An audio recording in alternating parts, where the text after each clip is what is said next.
Why జెండా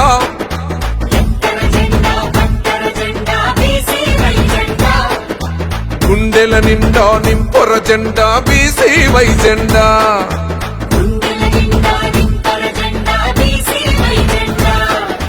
భారత చైతన్య యువజన పార్టీ భారత చైతన్య యువజన పార్టీ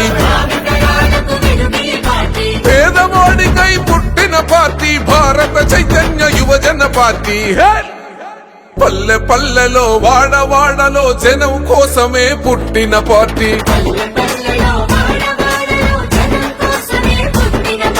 భారత చైతన్య యువజన పార్టీ కుల మతాలను చూడని పార్టీ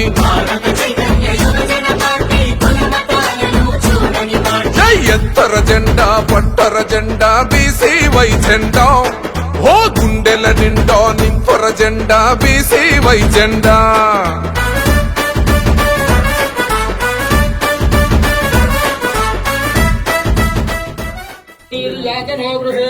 లక్ష్మీరాష్ట్రస్యాముఖేతయామాసకౌసుర్యామసి సంతతశ్రేరస్తు సమస్తమంగళానుభం దురుత్యశ్రేరస్తు నిత్యమంగళాని భవంతు. అత్రస్తదానే సమస్తదేవతాభ్యో నమః. నీరాజనం దర్శయామి. నీరాజనానంతరం శుద్ధ ఆచమనీయం సమర్పయామి.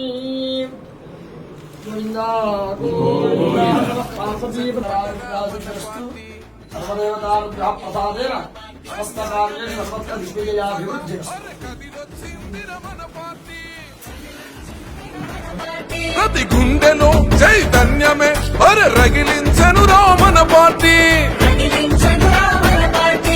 అసమానతలు అంతం చేసే యువన. భారత చైతన్య యువజన పార్టీ తెలంగాణ రాష్ట్ర కార్యాలయం ప్రారంభోత్సవం సందర్భంగా జరుగుతున్న మొట్టమొదటి పత్రికా సమావేశానికి ఇక్కడికి విచ్చేసిన పెద్దలకు, నాయకులకు, మీడియా మిత్రులకు, ప్రింట్, ఎలక్ట్రానిక్, డిజిటల్ మీడియా మిత్రులందరికీ కూడా పేరు పేరున హృదయపూర్వక నమస్కారాలు తెలియజేస్తున్నాను.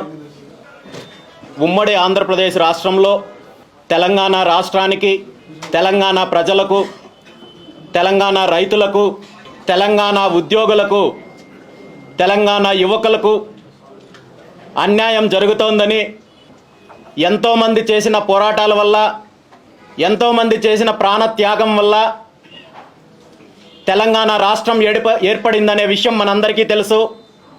తెలంగాణ రాష్ట్రం ఏర్పడ్డాక ప్రధానంగా నీరు, నిధులు, నియామకాలు అంటూ ఈ 3 అంశాల మీద ఈ రాష్ట్రానికి, ఈ రాష్ట్ర ప్రజలకు న్యాయం చేస్తానని చెప్పి అధికారంలోకి వచ్చినప్పటి టీఆర్ఎస్ పార్టీ, ఇప్పుడు బీఆర్ఎస్ పార్టీగా ఆవిర్భవించిన పార్టీ గత 9 సంవత్సరాల పరిపాలనలో తెలంగాణ రాష్ట్రానికి సంబంధించిన ఏ ఒక్క వర్గానికి న్యాయం చెయ్యలేదు, ఏ ఒక్క రంగంలో కూడా ఈ రాష్ట్రం అభివృద్ధి చెందలేదు అనే విషయాన్ని ఈరోజు తెలంగాణ రాష్ట్ర ప్రజలు గుర్తించారు.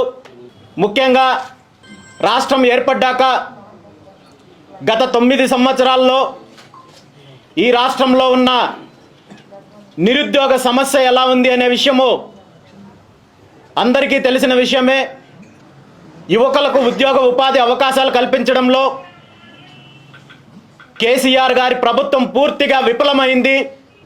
అదేవిధంగా ఈరోజు నీటి ప్రాజెక్టులకు సంబంధించి, ఈ రాష్ట్రంలో వ్యవసాయ అభివృద్ధి గురించి అన్ని రకాలుగా కేసీఆర్ ప్రభుత్వము విఫలమైంది. కాళేశ్వరం లాంటి ప్రాజెక్టుల్లో పూర్తిగా అవినీతి జరిగింది.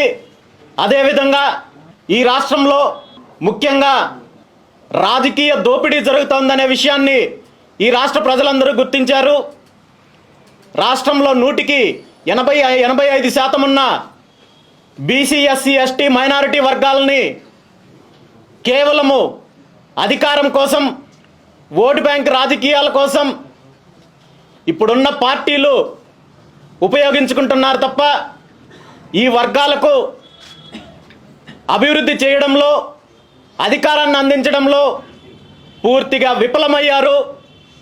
కేసీఆర్ గారి నాయకత్వంలో అధికారంలోకి వచ్చిన టీఆర్ఎస్ పార్టీ గత 9 సంవత్సరాల్లో అన్ని రకాలుగా ఈ రాష్ట్రాన్ని దోచుకున్నారు తప్ప ఈ రాష్ట్రంలో ఏ ఒక్క వర్గానికి న్యాయం చెయ్యలేదనే విషయాన్ని ఈరోజు తెలంగాణ రాష్ట్ర ప్రజలు గుర్తించారు. ఈ రాష్ట్రంలో ఉన్న రైతాంగానికి అన్యాయం జరుగుతోంది, యువకులకు అన్యాయం జరుగుతోంది, బీసీ ఎస్సీ ఎస్టీ మైనారిటీ వర్గాలకు అన్యాయం జరుగుతోంది. అన్ని రకాలుగా అన్యాయం జరుగుతుంటే కేసీఆర్ గారు, ఆయన కుటుంబము, ఆయన పార్టీ నాయకులు, కార్యకర్తలు అన్ని రకాలుగా దోపిడీ చేసే కార్యక్రమం గత 9 సంవత్సరాల నుండి చేశారు. ఈరోజు బీసీ బంద్ అని బీసీల గురించి, ఎస్టీల గురించి, ఎస్సీల గురించి, మైనారిటీల గురించి మాట్లాడే టీఆర్ఎస్ నాయకులు, ఆ పార్టీ నాయకుడు ముఖ్యమంత్రి కేసీఆర్ గారు ఈ వర్గాలకి న్యాయం చేయడంలో, అభివృద్ధి చేయడంలో పూర్తిగా విఫలమయ్యారు. కేవలం తన కుటుంబ అభివృద్ధి కోసం, తన పార్టీ నాయకులు, కార్యకర్తల అభివృద్ధి కోసం గత 9 సంవత్సరాల నుండి అధికారాన్ని అడ్డం పెట్టుకొని తెలంగాణ రాష్ట్రాన్ని దోచుకు తిన్నారనే విషయాన్ని ఈరోజు తెలంగాణ ప్రజలందరూ గుర్తించారు. ఇంత దోపిడీ జరుగుతుంటే ఈ రాష్ట్రంలో ఉన్న ప్రధాన ప్రతిపక్షాలు ప్రభుత్వం మీద, ఈ దోపిడీ మీద పోరాటం చేయాల్సింది పోయి కేసీఆర్ ఇచ్చే కాసుల కోసం, కాంట్రాక్టుల కోసం కక్కుర్తుపడి పూర్తిగా లాలూచి పడ్డారనే విషయాన్ని కూడా ఈరోజు తెలంగాణ ప్రజలు గుర్తించారు. తెలంగాణ రాష్ట్రంలో రైతాంగానికి మేలు జరగాలన్నా, యువత అభివృద్ధి చెందాలన్నా, మరీ ముఖ్యంగా రాజకీయ దోపిడీతో పాటు అన్ని రకాలుగా దోపిడీకి గురవుతున్న బీసీ ఎస్సీ ఎస్టీ మైనారిటీ వర్గాల అభివృద్ధి చెందాలంటే ఈ రాష్ట్రంలో రాజకీయ మార్పు కావాలి అని తెలంగాణ రాష్ట్రంలో ఉన్న మెజారిటీ వర్గాలు, మెజారిటీ ప్రజలందరూ కూడా కోరుకుంటున్నారు. ఈరోజు తెలుగు 2 రాష్ట్రాల్లో జరుగుతున్న అన్యాయాలపైన, తెలుగు రాష్ట్రాల్లో జరుగుతున్న రాజకీయ దోపిడీ మీద అధికారాన్ని అడ్డం పెట్టుకొని ఈరోజు పేదలను ఏ విధంగా అణచివేస్తున్నారు, ఏ విధంగా బీసీ ఎస్సీ ఎస్టీ మైనారిటీ వర్గాలను అణచివేస్తున్నారు, వీటన్నింటి మీద ఒక మార్పు కావాలి. తెలుగు రాష్ట్రాల్లో రాజకీయ మార్పు జరిగినప్పుడే ఇక్కడ వ్యవసాయ అభివృద్ధి కోసం కానీ, యువత ఉద్యోగ ఉపాధి అవకాశాల కోసం కావచ్చు, ముఖ్యంగా బీసీ ఎస్సీ ఎస్టీ మైనారిటీ వర్గాలకు సంబంధించిన అభివృద్ధితో పాటు రాజకీయ స్వాతంత్రం కావాలంటే రాజకీయ మార్పు కావాలి అనే ఆశయంతో ఆవిర్భవించిన భారత చైతన్య యువజన పార్టీ ఆంధ్రప్రదేశ్ రాష్ట్రంతో పాటు తెలంగాణ రాష్ట్రంలో పూర్తిగా విస్తృతంగా ప్రజల్లోకి వెళ్ళడానికి నిర్ణయం తీసుకుంది. అందులో భాగంగా వచ్చే తెలంగాణ అసెంబ్లీ ఎన్నికల్లో భారత చైతన్య యువజన పార్టీ తెలంగాణలో పోటీ చేయడానికి నిర్ణయం తీసుకుంది. బీసీవై పార్టీ ఏ ఆశయంతో అయితే ఆవిర్భవించిందో, ఏ సిద్ధాంతాల కోసం అయితే ఆవిర్భవించిందో ఆ ఆశయాలని తెలంగాణ రాష్ట్రంలో అమలు చేయడానికి పూర్తిగా పోరాటం చేయడానికి సిద్ధంగా ఉందని చెప్పి ఈ సందర్భంగా తెలియజేస్తూ, తెలంగాణలో జరుగుతున్న అసెంబ్లీ ఎన్నికల్లో పోటీ చేయడానికి సిద్ధపడిన బీసీవై పార్టీకి కేంద్ర ఎన్నికల సంఘం వారు చెరుకు రైతు గుర్తుని కేటాయించినందుకు కేంద్ర ఎన్నికల సంఘానికి మనస్ఫూర్తిగా ధన్యవాదాలు తెలియజేస్తూ, బీసీవై పార్టీ ఆవిర్భావం లక్ష్యాలలో ప్రధాన లక్ష్యము వ్యవసాయ అభివృద్ధి, పారిశ్రామిక అభివృద్ధి, యువతీ యువకులకు ఉద్యోగ ఉపాధి అవకాశం కల్పించడము, అదేవిధంగా బీసీ ఎస్సీ ఎస్టీ మైనారిటీ వర్గాలకు రాజకీయ స్వాతంత్రంతో పాటు అన్ని రకాలుగా అన్ని వర్గాల వాళ్ళకు అన్ని రంగాల్లో అభివృద్ధి చేయడానికి ఏ ఆశయంతో అయితే బీసీవై పార్టీ ఆవిర్భావం జరిగిందో ఆ ఆశయానికి అనుగుణంగా కేంద్ర ఎన్నికల సంఘం వారు చెరుకు రైతుకు గుర్తును కేటాయించారు. వచ్చే అసెంబ్లీ ఎన్నికలకు సంబంధించి తెలంగాణ రాష్ట్రంలో పోటీ చేయబోయే అభ్యర్థులకు ఎన్నిక గురించి, అదేవిధంగా బీసీవై పార్టీ రాష్ట్ర కమిటీకి సంబంధించి కూడా రాబోయే 3-4 రోజులు కూడా పూర్తిగా కసరత్తు నిర్వహించి నవంబర్ 1వ తేదీన తెలంగాణ రాష్ట్ర అసెంబ్లీ ఎన్నికలకు సంబంధించిన అభ్యర్థుల వివరాలు, అదేవిధంగా రాష్ట్ర పార్టీకి సంబంధించిన కార్యవర్గము ప్రకటించడం జరుగుతుందని చెప్పి ఈ సందర్భంగా తెలియజేస్తూ, తెలంగాణ రాష్ట్రంలో వ్యవసాయ అభివృద్ధి కోసం, యువతీ యువకుల అభివృద్ధి కోసం, బీసీ ఎస్సీ ఎస్టీ మైనారిటీ వర్గాల అభివృద్ధి కోసం, అదేవిధంగా విద్యా విధానంలో మార్పు కోసం, వైద్య విధానంలో మార్పు కోసం, ఉద్యోగులకు భద్రత కల్పించడంతో పాటు వారి భవిష్యత్తు కోసం అన్ని రకాలుగా బీసీవై పార్టీ మేనిఫెస్టోని తెలంగాణ రాష్ట్రంలో అమలు చేసే అవకాశాన్ని తెలంగాణ రాష్ట్ర ప్రజలు కల్పించాలని, అదేవిధంగా ఈ రాష్ట్రంలో జరుగుతున్న రాజకీయ దోపిడీని అరికట్టడానికి బీసీవై పార్టీకి మద్దతు తెలపాలని ఈ సందర్భంగా ప్రతి ఒక్కరిని మనస్ఫూర్తిగా కోరుకుంటూ సెలవు తీసుకుంటున్నాను. Thank you very much. మీరు చిత్తూరుకి సంబంధించిన వ్యక్తి, తెలంగాణలో పార్టీస్ పెట్టి వాటి సస్టైనిటీకి సంబంధించి క్వశ్చన్ మార్క్స్ ఇంకా కొనసాగుతున్నాయి. లైక్ షర్మిల పార్టీ అవ్వచ్చు, కేఏ పాల్ గారి పార్టీ అవ్వచ్చు, వాటి ఉనికిని ఇంకా పూర్తి స్థాయిలో చాటుకున్నారు. మీరు ఇంత ధీమాగా ఎలా చెప్పగలుగుతున్నారు? ఎందుకంటే Telangana political scenario entirely different from other states కదా.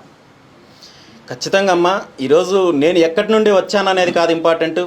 ఈరోజు పార్టీ ఏ ఆశయాలతో వచ్చింది, ఏ ఉద్దేశంతో వచ్చింది అనేది ఇంపార్టెంట్. మరి నేను చిత్తూరు నుండి వస్తే కేసీఆర్ గారు విజయనగరం నుండి వచ్చారు, ఆయన కూడా ఆంధ్ర నుండినే వచ్చారు కదమ్మా. మరి మిగిలిన పార్టీలు కాంగ్రెస్ పార్టీ కావచ్చు, బీజేపీ పార్టీ కావచ్చు, ఢిల్లీ నుండి వచ్చాయి. మరి ఇక్కడున్న పార్టీ అంటే ఎట్లా చెప్పాలి? ఇక్కడ ప్రజలు ఆదరిస్తున్నారా లేదా పార్టీ సిద్ధాంతాలు ఏంటి అనేది ఇంపార్టెంట్ తప్ప పార్టీ ఎక్కడి నుండి వచ్చింది అనేది కాదు ఇంపార్టెంట్. అలా తీసుకుంటే ఈరోజు బీఆర్ఎస్ పార్టీకి సంబంధించిన కేసీఆర్ గారు ఆంధ్ర నుండి వచ్చిన వాళ్ళే, వలస వచ్చిన వాళ్ళే. అదేవిధంగా ఢిల్లీ పార్టీలు ఏవైతే ఉన్నాయో కాంగ్రెస్ పార్టీ, బీజేపీ పార్టీ ఏమి ఇక్కడ నుండి తెలంగాణలో పుట్టుకు రాలేదు. అదేవిధంగా బీసీవై పార్టీ కూడా ఆంధ్రాలో ఆవిర్భావం జరిగినప్పటికీ కూడా తెలంగాణలో ఖచ్చితంగా బీసీవై పార్టీని ఆదరిస్తారు. బీసీవై పార్టీ సిద్ధాంతాలని, ఆశయాలని ఖచ్చితంగా ఆదరిస్తారనే నమ్మకంతోనే ఈరోజు తెలంగాణలో ముందుకు వచ్చాను. నాయకుడు ఆవిర్భవించెను రామచంద్ర యాదవన్నో ప్రజల కోసమే పెట్టిన పార్టీ.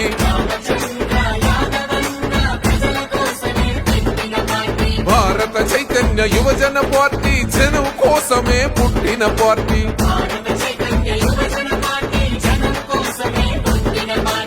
ఎత్తర జెండా పట్టర జెండా బీసీవై జెండా, ఓ గుండెల నిండా నింపర జెండా బీసీవై జెండా.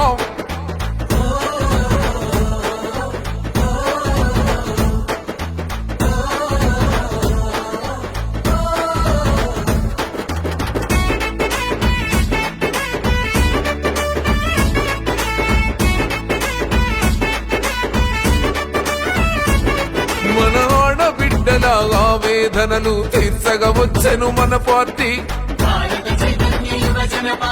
బాబా సాహెబ్ ఆశయాలను నెరవేర్చగా కదిలిన పార్టీ.